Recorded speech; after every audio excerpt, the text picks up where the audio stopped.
We have basically from 1945, the fall of 1945, October 31st, actually, technically, all the way through the assassination, where we have contradictory chronological information on Oswald. And when you separate out the chronological stuff to where it makes sense, what you find is you have two completely separate chronologies. Completely doesn't make sense. Yeah, so if there's two, if you keep at two separate places at the same time, Correct. It doesn't work. And that goes back all the way to 45 when he's allegedly at the Benbrook Common School. But we have, so the official story says in the fall of 45, he was at the Benbrook Common School where he started in kindergarten. But at the exact same time, Robert Oswald, his brother, places him up in Boston up until about February. And then we have a guy named John Eli Hart, who was an investigator for the Warren Commission. When he dug into this stuff, he concluded with basically absolute certainty that Oswald could not have attended the Benbrook Common School back in 45 because he was in Boston the whole time. But we have school records from 45 for Lee Harvey Oswald at a school that that he was proven that he couldn't have been at. So it's crazy. But I think some people, the Warren Commission wasn't like unanimous. I think some of the people thought there was huge major flaws in it, but it was just kind of signed off as this is the official story. Oh, the Warren Commission was a fake thing, like the 9/11 Commission, like Nuremberg, like all that stuff. They're all fake. Right. These commissions, they already have the answer before they get started. It's a display for the public. So yeah, but there's so many holes in it. Just off track real quick. I think it's really important. Why don't you give a quick breakdown of why both the CIA and Mossad would want Kennedy dead? I think motives are kind of important for people to realize. I know the Mossad one pretty well and some of the CIA one, but one thing I've learned over time is that if everyone's talking about something, if everyone says this is the reason for something, you can guarantee that's not the reason for something. Yeah. Everyone says the CIA killed Kennedy over Vietnam, which is the most ridiculous thing I've ever heard. 10 months before the assassination, Kennedy and McNamara, his Secretary of Defense, spent $6.5 billion he was increasing on the war. The war budget. He was ramping up the war.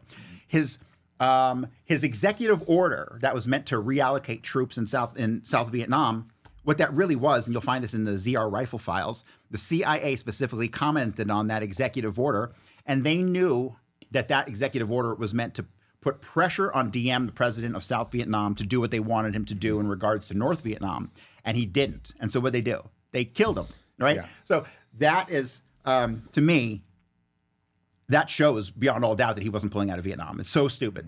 His number one priority in the world was getting rid of nuclear weapons. He wanted to de-arm America. He wanted to talk to Khrushchev about that, and they had back channel phone calls about it. And at the exact same time that he wants to get rid of nukes, you have this push by the Israelis, who were exposed by Time magazine in 1960 as having the bomb at Dimona. Stealing American secrets, by the way, to get it. Right, and that goes all the way back. That goes back to 56. So what happened in 56? You have Zalman Shapiro, who's a Jew from Philadelphia. He opens up a company called Numeck, the Nuclear Materials and Equipment Corporation. Ryan Dawson made an absolutely stunning documentary on Numeck. Everyone needs to see it. I need to watch this, yeah. I'm supposed to interview Dawson soon, too. He's amazing. Great researcher. Dawson's great. He got me started on my Kennedy research. I wouldn't be where I am today if it wasn't for him. I remember he called me when I first started going some of the stuff and started sending me some directions of things to look up. He's great. He's absolutely fantastic. He has a falling out with a lot of our friends, but we were talking earlier how me and you both like Dawson, but he's had a falling out with multiple of our friends, but he's always been good to me. So. Yeah, he's been good to me too, and I ain't going anywhere. I'll stick by him even though he's difficult. So he's always been cool to me. But his work on history is amazing, and but he got me started in Kennedy. Back when I got started like 7 years ago. I had too. He got ostracized so bad because he was so early on this stuff. He was just completely pushed out of everything, banned from YouTube, created like Pride. He was early on.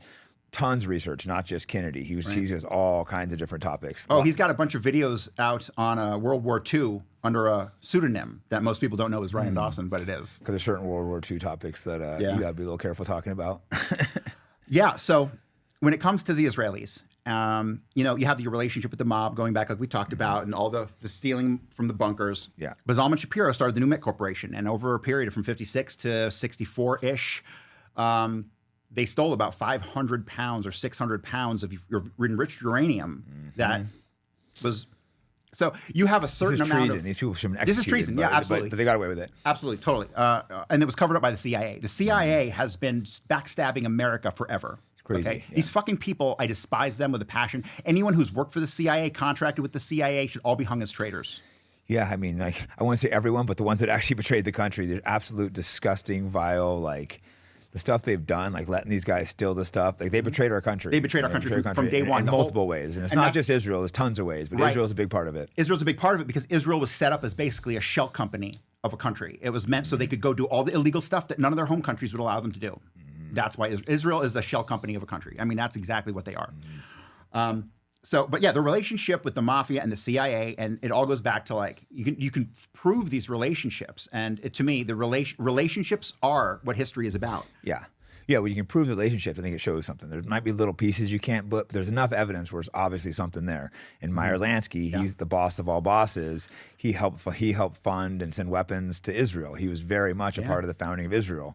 So I imagine he's tied in with all these Ben Gurion guys. And I don't know their exact relationships, but he was very tied in with founding. Well, I tell you this much. So in the very beginning of Israel, they used a bank called the Banque de Crédit International. Not BCCI, BCI. There was another one later on with George Bush, which is the Bank of Credit and Commerce International. Yeah, George Bush is involved in this very much so too. He's in the background a little bit. In the background, but he's connected to the He's connected. I don't necessarily mean assassination. I just mean a lot of this plots around the world by George Bush. So people who say George Bush was involved in the assassination. Yeah, I didn't mean it by that. I meant just he's involved with all the bad stuff. Right, for sure.